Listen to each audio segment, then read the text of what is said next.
Hi friends, வீட்டில் குழந்தைங்க snacks கேட்டு அடம் பண்ணால் இந்த மாதிரி ஹெல்த்தியான ஸ்நாக்ஸ் செஞ்சு வச்சுக்கோங்க. குழந்தைங்க கேட்குறப்ப நீங்கள் எடுத்து கொடுத்துக்கலாம். ஸ்கூலுக்கும் லஞ்ச் பாக்ஸில் ஸ்நாக்ஸ் ரெசிபியாக கொடுக்கலாம். ஃபஸ்ட்டு வந்து பொரி உருண்டை எப்படி செய்யலான்னு பார்க்கலாம். இதுக்கு வந்து 1 கப்பு வெள்ளை எடுத்துருக்கேன். அதில் வந்து 1/4 கப்பு தண்ணி ஊற்றிக்கோங்க. இதை நல்லா கரைச்சிக்கோங்க. இந்த மாதிரி கரைஞ்சதுக்கப்புறம் ஒரு பிளேட்டில் வந்து தண்ணி வச்சுக்கோங்க. கொஞ்சமாக அதில் வந்து நம்ம பாகுபாதம் பார்ப்போம். கொஞ்சமாக அந்த வெள்ளத்தை ஊற்றும் போது இந்த மாதிரி உருட்டுற ஷேப் வந்தால் நம்ம வந்து பொரி உருண்டைக்கு இது ரெடி ஆகிட்டுன்னு அர்த்தம். இப்போ அடுப்பை நிறுத்திட்டு நம்ம பொரியை வந்து இதில் வெள்ளைப்பாகு எல்லா பொரியிலையும் நல்லா மிக்ஸ் ஆகிற மாதிரி கிண்டிவிடுவோம். இந்த மாதிரி ஃபுல்லாக எல்லாத்தையும் கிண்டிக்கோங்க. இதுக்கு இடையில வந்து கையில் எண்ணெய் இல்லைன்னா தண்ணி கொஞ்சமாக அப்ளை பண்ணிக்கிட்டு நம்ம வந்து பொரி உருண்டையை உருட்டி வேண்டியதான். இந்த மாதிரி பொரியில் வந்து எல்லா வெள்ளமும் கலந்ததுக்கப்புறம் நம்ம வந்து இப்போ ஒவ்வொரு பொரியாக உருண்டையாக உருட்டிக்க வேண்டியதான். இது ஒரு 5 மினிட்ஸில் வந்து எல்லாத்தையும் உருட்டிடணும். இல்லைனா வந்து ஆறிட்டுனா அது வந்து பொரி உருட்ட வராது. இந்த மாதிரி எல்லாத்தையும் உருட்டி வச்சுக்கோங்க. இதே மாதிரி ட்ரெடிஷ்னல் வேலை இன்னும் 2 ஸ்நாக்ஸ் ரெசிபியும் இதே வீடியோவில் செஞ்சு காமிச்சிருக்கேன். வீடியோ வந்து கண்டினியூவாக பாருங்கள்.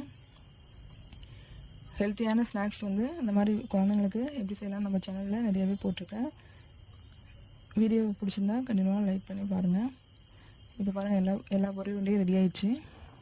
நெக்ஸ்ட்டு ஸ்நாக்ஸ் என்னென்னு பார்ப்போம். எப்படி செய்யலான்னு பார்க்கலாம். இதுக்கு வந்து கடலை வந்து ஃபஸ்ட்டு வறுத்து எடுத்துக்கலாம். 1 கப்பு கடலை எடுத்துக்கோங்க. இது நல்லா வறுத்துக்கோங்க. வறுத்ததுக்கப்புறம் அதில் உள்ள தோல்லாம் நம்ம எடுத்து சுத்தம் பண்ணி வச்சுக்கலாம். நல்லா வாசனை வர வரைக்கும் நல்லா வறுத்து எடுத்துக்கோங்க. அதுக்கப்புறம் அதை ஆற வச்சு அதோட தோலை வந்து நம்ம சுத்தம் பண்ணிக்கலாம். அதுக்கப்புறம் அதே கடாயில் 1 கப்பு வெல்லம் போட்டிருக்கேன். அதில் வந்து 1/4 கப்பு தண்ணி ஆட் பண்ணிக்கோங்க. தேவையான அளவு ஏலக்காய் தூள் போட்டுக்கோங்க. இது நல்லா கரையிற வரைக்கும் வெயிட் பண்ணுங்கள். வெல்லம் நல்லா கரைஞ்சதுக்கப்புறம் நம்ம வறுத்து வச்சுருக்க கடலையை இதில் ஆட் பண்ணிக்க வேண்டியதுதான். இந்த மாதிரி 2ஆக உடச்சிக்கோங்க கடலையை. அப்போ தான் வந்து உருண்டை வந்து நல்லா வரும். இப்போ வந்து பாகு ரெடி ஆகிட்டு இப்போ வந்து கடலையை அதில் ஆட் பண்ணிக்க வேண்டியதான். கடலையை ஆட் பண்ணிவிட்டு கைவிடாமல் கிண்டிகிட்டே இருங்க. அதை ஒரு பிளேட் எடுத்து ஆற வச்சுட்டு பாதி கடலை வந்து பொடியாக நறுக்கி உருண்டை பிடிச்சிங்கன்னா டேஸ்டியான கடலை உருண்டை ரெடி ஆயிரும்.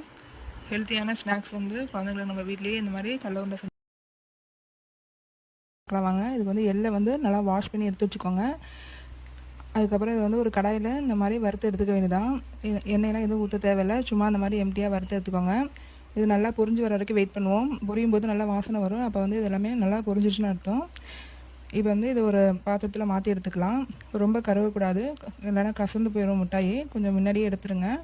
இந்த மாதிரி எடுத்து ஆற வச்சுக்கிட்டு அதுக்கப்புறம் இதில் வந்து பாகு காய்ச்ச வேண்டியதாக 1 கிலோ வெல்லம் போட்டிருக்கேன். அதில் வந்து 2 ஸ்பூனுக்கு வந்து ஜீனி போட்டிருக்கோம். அப்போ தான் வந்து அந்த பாகு பதம் வந்து நல்லா வரும். 1/4 கிளாஸ் வந்து தண்ணி ஊற்றிருக்கேன். இப்போது ஒரு பாத்திரத்தில் எண்ணெய் தடவி ரெடி பண்ணி வச்சுக்கலாம்.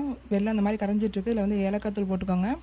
இப்போ நம்ம வறுத்து வச்சுருக்க எள்ளை வந்து இதில் ஒரேடியாக கலந்துக்க வேண்டியதான். கலந்து இந்த மாதிரி கைவிடாமல் கிண்டிகிட்டே இருங்க. அதுக்கப்புறம் அந்த தட்டில் வந்து ட்ரான்ஸ்ஃபர் பண்ணிவிட்டு நல்லா கொஞ்சம் வேகமாகவே இதை வந்து ஒரு கிண்ணத்தில் அடியில் எண்ணெய் தடவி நல்லா இந்த மாதிரி ஸ்ப்ரெட் பண்ணிக்கோங்க. இதுக்கப்புறம் நம்ம வந்து இதை பிள்ளைங்க நல்லா அழகாக சாப்பிட்றதுக்காண்டி இதில் வந்து கடலை மிட்டாய் போட்டிருக்கேன். கடலையும் இதில் ஆட் பண்ணியிருக்கேன். இந்த மாதிரி பார்க்குறதுக்கு நல்லாயிருக்கும். குழந்தைங்க வேணான்னு சொல்லாமல் நல்லா வாங்கி சாப்பிடுவாங்க. குழந்தைங்களுக்கு சூப்பர் ஸ்நாக்ஸு.